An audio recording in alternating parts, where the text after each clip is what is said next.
Welcome back to NJ.com. Matt Stanmyre here once again with Mike Kinney, our high school football expert from the Star Ledger.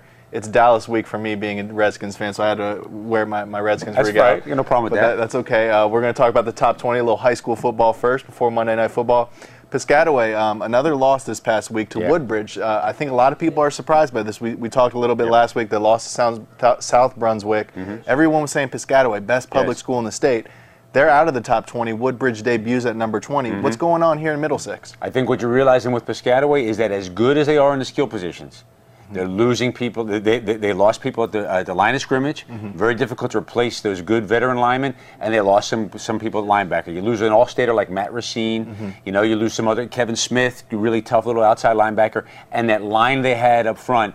You had people who just pushed people out of the way and freed up those skill guys. Well, now you don't have that. Now you have young guys really fighting against two teams with solid front lines, Woodbridge and South Brunswick. Now you see it's not skill sets that win the game all the time. It's guys up front who just, the guys we don't put in the paper.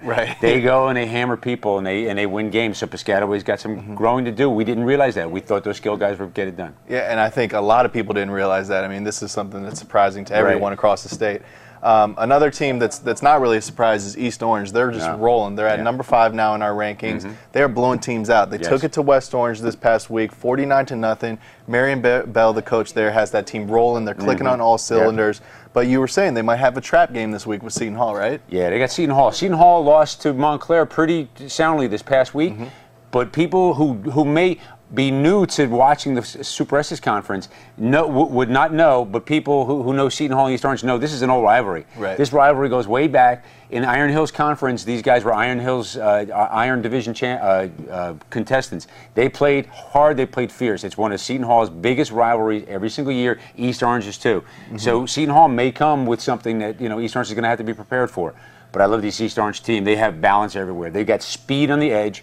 They've got balance, and they've got a running game. They got 3 very, very good runners with Rameth Tisdale and Najee Williams and Shamir Moon. They get it done. You got a veteran quarterback in Justin Larada. Very good football team. Sound football team. Yeah, I've been talking to Coach Bell for a story, and he's very confident with this bunch. Feels very good about their chances, so keep an eye on them. Also, another great game. I think Mr. Kinney's going to be heading down south this week. We have number 2 Holy Spirit. They're traveling to number 8 St. Joseph Hamilton. This is a great South Jersey clash. What should we look for in this one? The 2 best football teams in South Jersey, I think, without a doubt. And neither coach is going to argue that. This is going to be rocking down in Hamilton. There's no doubt about it. You've got Holy Spirit, which has been the king the last couple of years. Cherokee was last year, true. But for the most part, Holy Spirit's been the king the last couple of years. But when these 2 guys go together, these are 2 teams that do not like each other. And they want that, they want to be known as the best team in South Jersey. There's no question about it. Holy Spirit has, Dante Pollock and Nigel Jones, 2 of the best running backs in South Jersey without question. But what's happening is that they've been in some close games, Holy Spirit. And talking to Charlie Roman, the Holy Spirit coach, he says, we're turning the ball over too many times. Now, St. Joe's can relate to this because last year, St. Joe's got beat 35-0 to Holy Spirit.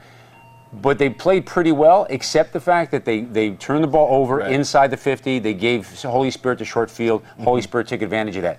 Now, St. Joe's is an outstanding team. Right now, you've got 2 of the better outside guys. On the edge, they are as good as anybody. With Kaiwan Lewis, a defensive end, and on their other end is who's their other end? Do you have it in your notes, maybe? Yeah. I know Lewis is a stud. He's Max Vallis, that's right. Yeah, Max Vallis. These guys are unbelievable. They come hard, they come strong. And Charlie Roman said that what happens is that that's their strength, but that's Holy Spirit's strength is getting outside, running outside to the edge, and their strength is defensively on the edge. So this is going to be an outstanding game. I'm looking forward to it. Definitely. In St. Joe's, they have a chance to make a statement. They get Holy Spirit in their backyard on their turf. So we'll see what happens. Fans, definitely looking forward to that one. That's Saturday. Also, this is Bergen Bosco week. I mean, that's always big. There's always excitement around when these 2 teams clash. This year, both teams are a little bit similar. I mean, they're very good defensively. The offense is maybe bringing up the rear. What are some keys we should look for in this game? I think the growth of John Germano as the quarterback of Bergen Catholic, right. very interesting here. I think people thought with Tanner McAvoy gone, that was going to be a real hole that Bergen Catholic was going to have to fill. It still is. Right. But I think what we're seeing now is Germano was an outstanding defensive player as a safety last year. He was only a sophomore, playing on that team, playing in some big games. He has taken that intelligence that he knows, defensively, knowing offense, to the offense. Athletic ability, accuracy. He doesn't throw too much. They like to run the ball, but I think his maturity may be a factor here, because that's something I think before the season we didn't expect. We expected the quarterback at Bergen Catholic to be so young and inexperienced. It was something that Don Bosco was going to exploit, right. And now we see. Nunzo Campanile, the Bergen Catholic coach, is also he knows his offense, but he also knows his defense. He knows what he sees in Mike Yankovic, the Don Bosco quarterback. Right. I wonder if they don't have something that can exploit what Mike Yankovic maybe isn't doing right now terribly well. Right now, he's not showing the same kind of things that Nova did last year at quarterback. And maybe that's something they can take advantage of. They're, maybe if they can stop their running game and force them to throw, Bergen Catholic may think, we can do something here. We can make some things happen. Maybe force some turnovers or something like that. But we're looking at two dynamite programs, two dynamite teams, a lot of animosity there, and I think it's going to be a very tough defensive game. I agree with you. I mean, Campanelli, he worked wonders. BC was very close in that championship game last year. They really, if a play goes their way late in the game, they maybe win that. They maybe win that. And stun Bosco. So, I mean, that's a very good point. And Germano, seeing him in Florida against Tampa Plant, this kid was taking big hits, got up every time. Yeah. I liked his moxie. I liked the way he carried himself on the field. I think another good point. I think Germano could be a difference maker in this game. He could be a difference maker, He's a kid, and he comes in with the same kind of bravado that he did last year when he played safety against them. Who knows? This could be, maybe tables turn. I don't know. But it is Bosco, and they're pretty darn good themselves. So, we'll see what happens. That game is Friday night.